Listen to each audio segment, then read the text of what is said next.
Hey guys, in this quick tutorial, I'll show you how you can manually add Stripe payments in QuickBooks, so let's get started. First, log into your QuickBooks online account and go to the dashboard. From the left-hand navigation menu, click on the New button and then select Bank Deposit. This is where you can record the Stripe payment that was transferred to your bank account. Next, fill out the deposit details. Choose the bank account where the Stripe payout was received and enter the correct payment date.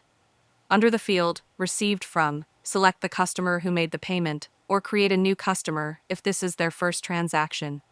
For the payment method, select Stripe, and if it is not already available, you can easily add it as a new method. To ensure proper tracking, enter the Stripe transaction ID as the reference number. Finally, input the exact amount of the payout that was deposited into your bank account. Now, it is important to account for Stripe's processing fees. Since Stripe deducts its fees before transferring the payment, you should record them separately within the deposit. To do this, add a new line under the same bank deposit screen. Select or create an expense account called Stripe Fees and enter the fee amount as a negative value.